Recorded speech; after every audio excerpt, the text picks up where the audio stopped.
We're going to have a major economic contraction because we have to work off really 20 years of excesses that were the consequence of artificially low interest rates. I mean, the excessive debt and consumption and speculation has come at the expense of serious damage to the underlying structure of the economy. And all this has to be worked out one way or the other. And so it's going to be a very painful process that is going to be elongated by government's efforts to mitigate it and get in the way, because the recession is the market's method of repairing the damage that was done as a result of all the malinvestments and misallocations that were a consequence of the Fed's manipulation of interest rates. But when the government tries to push back against that correction, it just elongates the process and makes it more painful, which is, what we've been doing.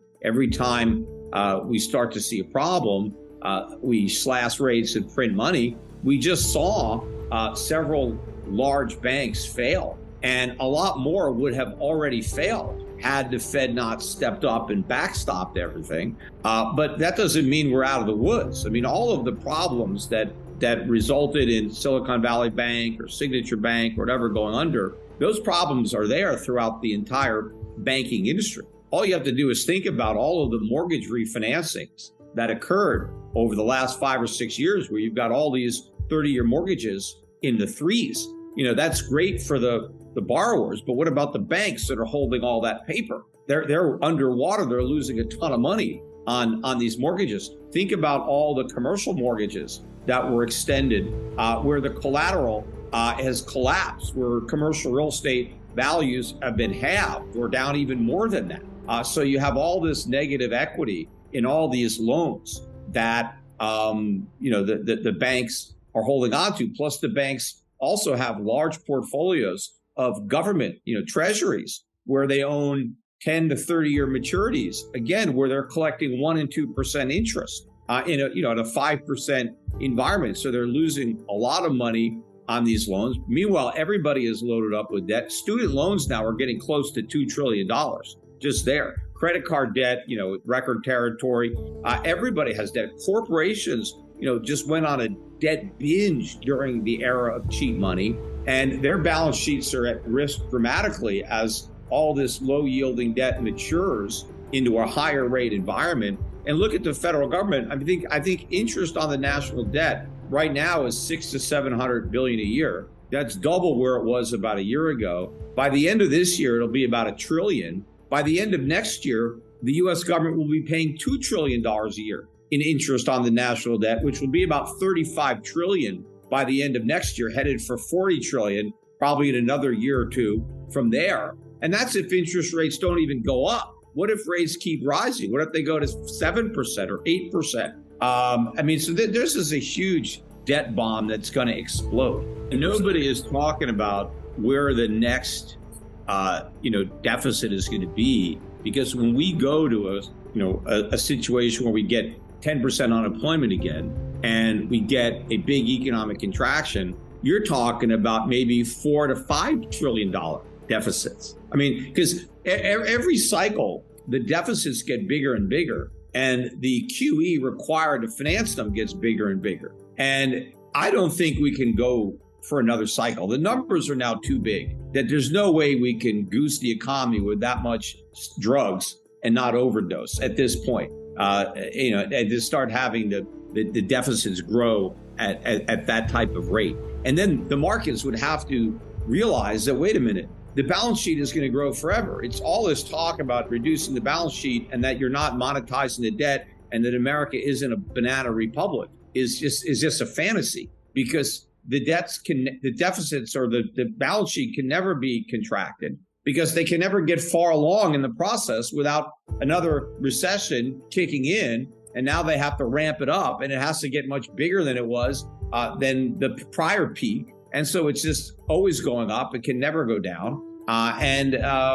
Eventually the bottom has to drop out of the dollar. And that's when we have a real crisis in the country, because then once the dollar starts to spiral and it pushes up interest rates, long-term interest rates, and now the Fed is forced to print more money, to stop rates from rising, then it just accelerates the process of getting rid of the dollar. And then you get into a currency crisis, which is much worse than just a financial crisis. We are the world's biggest debtor nation. We're not a creditor nation like Japan. And in fact, we owe more debt than all the other debtor nations of the world combined. And, the last time we had a big inflation problem during the 1970s, and we kind of solved it during the 1980s, we were the world's biggest creditor nation in the 1980s.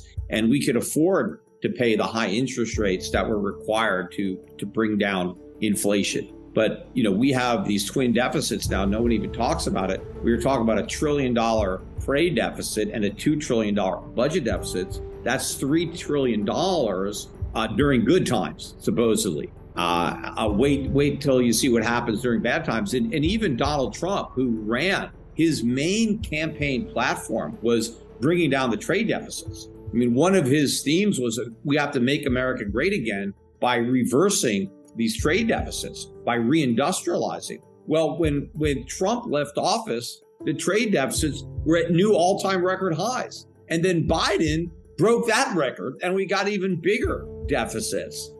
So those deficits are off the charts. Nobody talks about these twin deficits now. I remember when they were a big problem in the 1980s, people were worried about the trade deficit when it was a fraction of what it is right now. And they were worried about the budget deficits when they were a fraction of what they are right now. Right now, you have maximum complacency because we've gone so long and these deficits have grown so large without any apparent negative consequences. So everybody has been lulled into this false sense of security that because we haven't had a major crisis, that we never will. But, just when you least expect it, it's going to hit. What we need is to go back to a monetary system that actually is built on money. When we had paper, the paper currency derived its value from the money that backed it up. That's what gave the original, paper money, dollars, Federal Reserve notes had value because they represented ownership of gold and they could circulate as a more convenient way of transacting in gold because you would transact in the bills rather than the bullion itself, but the bills derive their value from the bullion. So we have to go back to a real monetary system. I think with today's technology, with the internet, whether we use blockchain or something else, it's very easy to digitally represent gold so that we don't need paper. We don't have to be constrained by a physical bill. You can digitally replicate gold and you can transact in digital gold that derives its value from the actual gold. And it doesn't have to be a fixed supply. It's okay if the supply of gold grows by 1% a year or so, which is the historic average. That kind of inflation is fine. The population grows by more than that. And so that works. I mean, gold has worked as money for thousands of years. We don't have to reinvent the wheel. We could just find ways of making the wheel more efficient with the technology that we have. And eventually that's where we're headed. I mean, there's no way the current monetary system will survive. It is impossible because the governments will abuse it through inflation. I mean, inflation is just another form of taxation, and it's an easy way to extract taxes from the public because the public doesn't know they're being taxed. The public thinks they're getting something for nothing when the government spends money without collecting taxes. But it pays for it by printing money, and it destroys the value of everybody's savings and everybody's wages. And then prices go up. That increase in price is a tax. But the public doesn't connect the taxation to government because everybody blames rising prices on greedy corporations, on Putin, on OPEC, on everything but the government. And so the government likes that because it doesn't have to accept responsibility for the taxes that it lays on the public. A lot of people think there's no alternative to the dollar. They say, oh, well, the world is stuck with it because it's the cleanest dirty shirt in the hamper. And I think they're mistaken. First of all, I don't even think we're the cleanest dirty shirt. I think there are other dirty shirts that actually are less dirty. But I would accept the fact that the euro, the yen, the Chinese RMB, these currencies are not suitable to replace the dollar either. I think the alternative to the dollar is gold. I mean, that is the obvious alternative. I mean, prior to the dollar, it was gold. I mean, gold was the international reserve. And even when Bretton Woods and the world went to the U.S. dollar, it was predicated on the dollar being backed by gold. I mean, the dollar was convertible at a fixed exchange rate. At the time, it was $35 got you an ounce of gold.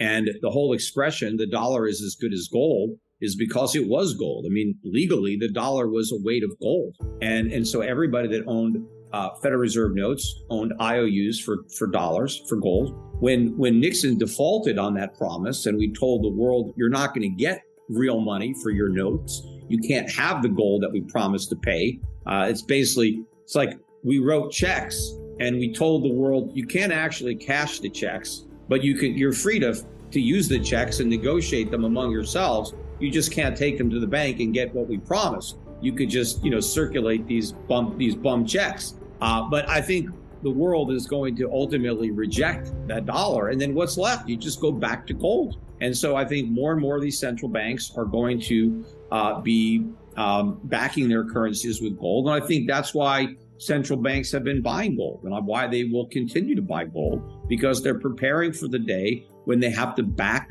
their currencies with real money again. They won't be able to back their currencies with dollars because the dollars won't have much value. And that means the United States, we're going to have to back our currency with something again.